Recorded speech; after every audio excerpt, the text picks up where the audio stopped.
students, welcome to your maths class.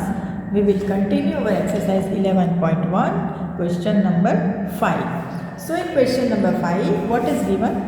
The area of a square park is the same as of a rectangular park. अब यहाँ पे दो park है, एक square park है और एक रेक्टेंगल पार्क है और दोनों का एरिया ना सेम दिया है.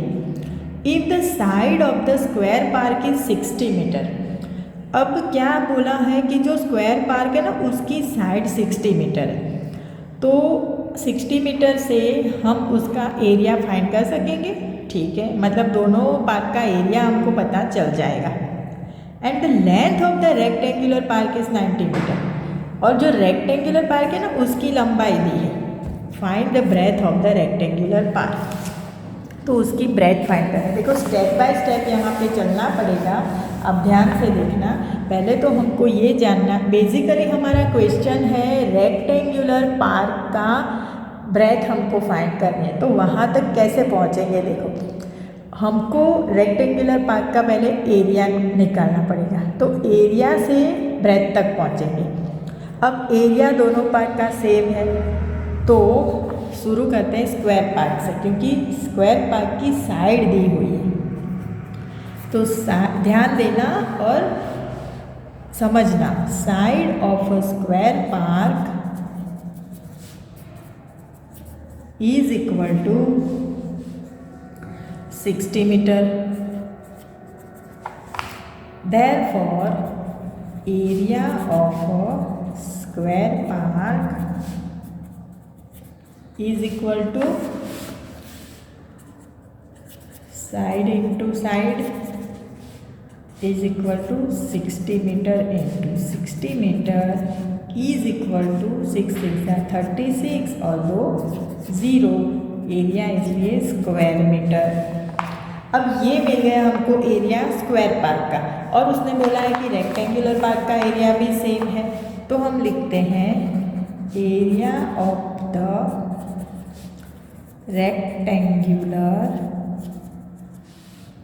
park is also 3600 square meter.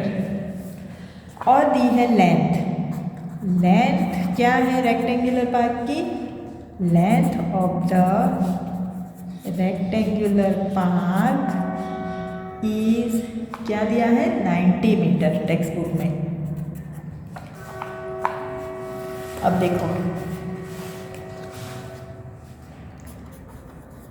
Area of a rectangle is equal to L into B. Here जब एरिया दे दिया होता है ना तो मैं हियर से स्टार्ट करती हूँ. हियर एरिया है हमारा 3600 इज इक्वल टू एल है 90, लेंथ भी पता है ना, इन टू बी जो हमको फाइंड करनी है ब्रेथ रेक्टेंगुलर पार्क की. अब सामने आ जाएगा 90 है ना डिवाइड में, और बाकी रह जाएगा बी. कट ऑफ करोगे तो बी इज इक्वल टू 9 4 36, पीछे एक 0, ये आ जाएगा आपका ब्रेथ. और किस में आएगा? ये सब मीटर में, इसलिए मीटर में. देखो कितना इंटरेस्टिंग था. तो ब्रेथ हो गई 40 मीटर. चलो क्वेश्चन नंबर 6. ऐसे ही कॉपी मत कर देना, नोटबुक में अपने दिमाग में भी लेना, थोड़ा समझना. चलो question 6. A wire in the shape of a rectangle, its length is 40 centimetre and breadth is 22 centimetre. मतलब एक वायर है, wire is in the shape of a rectangle shape में एक वायर है.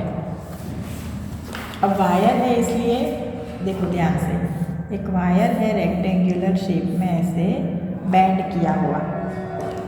इट्स लेंथ इज 40 सेंटीमीटर और breadth is 22 centimetre. If the same wire is rebend in the shape of a square. अब यही wire को square बना दे. कैसे? Wire है तो ऐसे फिर से उठा लिया और इस तरह से हमने ऐसे स्क्वायर शेप में उसको रख दिया, मोड़ दिया, बेंड कर दिया, मतलब मोड़ दिया. What will be the measure of each side. तो ये करने के बाद जो स्क्वायर की साइड होगी वो कितनी लंबी होगी, बराबर। तो ये ढूंढना है। फिर दूसरा क्वेश्चन है also find which shape encloses more area. वो बाद में फाइंड करेंगे, पहले हम लोग ये देखेंगे कि ये स्क्वायर की साइड कितनी होगी। तो ये वायर की बात है, मतलब पेरीमीटर की बात हो गई, बराबर। तो हम शुरू करते हैं। Perimeter of a rectangle is equal to 2 into L plus B, 2 into L plus B is equal to 2 into क्या मेजरमेंट दिया है 40 प्लस 22। अब 2 इंटू इन दोनों को ऐड करोगे तो क्या आ जाएगा 62। इनको मल्टीप्लाई करो तो आ जाएगा 124 सेंटीमीटर। अब ये आ गया इसका पेरीमीटर, मतलब कि ये वायर की लेंथ, ये वायर इतना लंबा है, इतना आपको समझ में आ गया कि ये जो वायर है वो 124 सेंटीमीटर लंबा है। ये वायर को हम ऐसे स्क्वायर बना के रखते हैं। तो पहले हम लिखेंगे, सेम है ना, इसलिए the perimeter of square is also 124 centimetre. ये इसका पेरीमीटर, इसके ऊपर से साइड फाइंड करेंगे। अब हमारा इक्वेशन है perimeter of a square is equal to 4 into L, और यहाँ पेरीमीटर दे दिया इसलिए हियर पेरीमीटर हो गया हमारा 124 is equal to 4 into L. तो एल मिल जाएगा हमको जब हम यहाँ इसको सामने डिवाइड करेंगे, 124 अपॉन 4 करेंगे तो आ जाएगा एल। देयरफॉर इसको डिवाइड करो तो एल इज इक्वल टू, इसको डिवाइड करोगे तो आ जाएगा 31, क्या आ जाएगा सेंटीमीटर। अब जो 31 है ना, ये जो साइड, ये भी 31, ये भी 31, ये सारी साइड 31 सेंटीमीटर की है, ऐसा आपको समझ में आ गया। अब हमारा क्वेश्चन आगे भी है, also find which shape encloses more area. मतलब कौन से शेप का एरिया ज़्यादा है, मोर एरिया, मतलब ये वाले शेप का एरिया ज़्यादा है कि ये वाले शेप का एरिया ज़्यादा है। देखो पेरीमीटर तो दोनों का सेम है क्योंकि एक ही तार में से हमने दोनों शेप बनाए, लेकिन एरिया अब आपको करना है ये खुद। क्या करोगे, area of a rectangle is equal to L into B, तो वहाँ पे आप लोग 40 इंटू 22 करोगे, फिर एरिया फाइंड करोगे। उसके नीचे फिर लिखोगे area of a square is equal to side into side, तो 31 इंटू 31 करोगे, फिर उसकी वैल्यू फाइंड करोगे। वो दोनों आंसर में से जो ज़्यादा आएगा वो होगा आपका आंसर। तो वो आपको लिखना है कि रेक्टेंगल का एरिया ज़्यादा है या स्क्वायर का एरिया ज़्यादा है, वो आपका होमवर्क, इतना आपको खुद करना है। चलो अब है क्वेश्चन नंबर 7। देखो क्वेश्चन नंबर 7 बिल्कुल क्वेश्चन नंबर 4 के जैसा है, ये 4 जैसा ही है। पेरीमीटर दिया है और क्या दिया है, if the breadth of the rectangle, breadth दिए। अब क्वेश्चन नंबर 4 में पेरीमीटर दिया था और लेंथ दी थी, बराबर। तो 4 वाला देखना और उसको रिफ़र करके वही मेथड से होगा, तो आप लोग सोच के उसका आंसर लाना। And also find the area of the rectangle, तो ये ब्रेथ मिल जाए, यहाँ पे लेंथ मिल जाएगी, उसके ऊपर से एरिया फाइंड करोगे, लेंथ इंटू ब्रेथ करोगे तो आपका एरिया भी मिल जाएगा।